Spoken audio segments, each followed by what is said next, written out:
Welcome into Rogue Football. I'm your host, Jordan Lugo. Really appreciate y'all being here today. Excited for this one. Caleb Williams, NFL Draft Scouting Report, 6'1", 215 pounds, USC quarterback by way of Oklahoma. Look, folks, the NFL Draft is all about talent acquisition, right? And in my opinion, there is not a more singularly talented prospect in this class than Caleb Williams. There's not a prospect that has the potential to impact the game more than Caleb Williams, and that is including Brock Bowers and Marvin Harrison Jr. and the rest of this bunch. Why? For one, Caleb Williams has a superior right arm. He can hit anywhere on the field. He can get that ball anywhere he wants to at any time. He can throw from different arm angles and platforms, very odd throwing motion at times, but he gets the job done. He can throw the football on the run with tremendous accuracy. He looks like a wizard at times out there, like legitimately does things that no human should be able to do on the football field. He can also make plays scrambling. He can do things with his legs that just about no other quarterback can do. Like, yeah, Jaden Daniels is much faster, but Williams is Mahomesian at times in the way he moves with the ball. It sometimes looks like he has a third eye on the back of his head, that he's able to just see defenders coming and make them miss and make some of the most incredible plays you will ever see. And there is some real high football IQ stuff on tape as well. Manipulating snap counts and taking shots when you draw the defense off sides. You love to see that. Working through reads, that is there. It's available on tape. You can see it. That's the good stuff. And it is really, really amazing to see. When he is at his best, there is no player that can impact the game more than he can in this class, really in college football. But the quarterback position is a lot more than just physical talent and out of structure playmaking.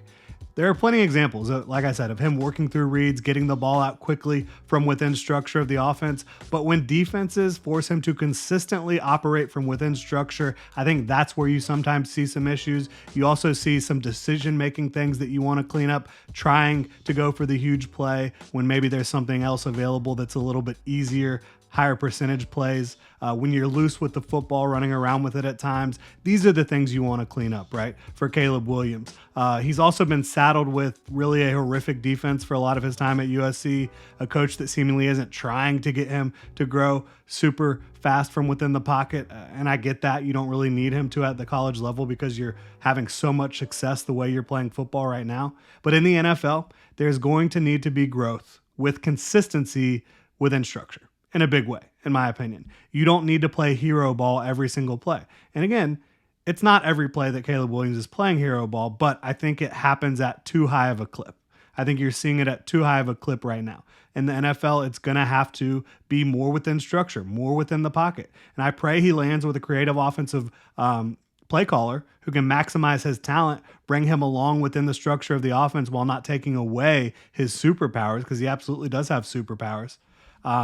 If he does land with an offensive play caller like that, I think you're going to see a bona fide star early on.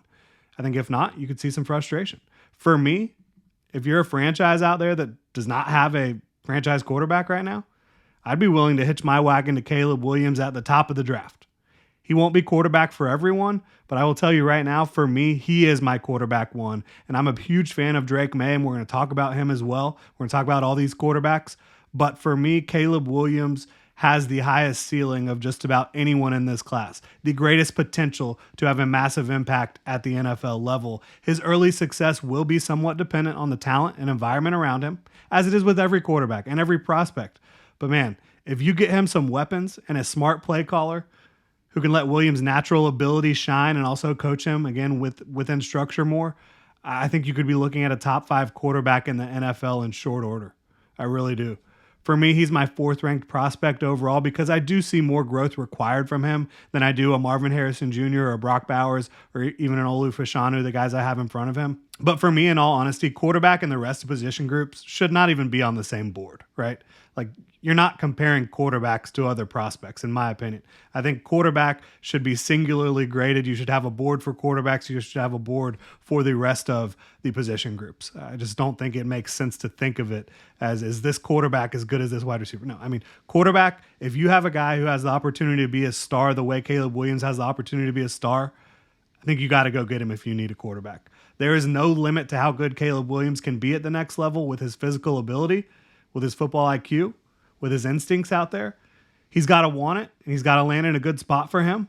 But he can be in the same tier as a Patrick Mahomes, a Lamar Jackson, a Josh Allen in the next couple of years if he lands in the right spot. I really do believe that. And so Caleb Williams is QB1 for me. He's overall prospect number 4 on my board. But again, I don't think you should be looking at it that way. If you're a team that needs a quarterback, go get Caleb Williams. I don't think you're going to regret it. Really appreciate y'all tuning in. If you enjoy the content, please like, subscribe, hit that notification bell. You can also follow me on Twitter @JordanDeLugo. Drop a comment in the comment section below. Really appreciate y'all. Have a good one.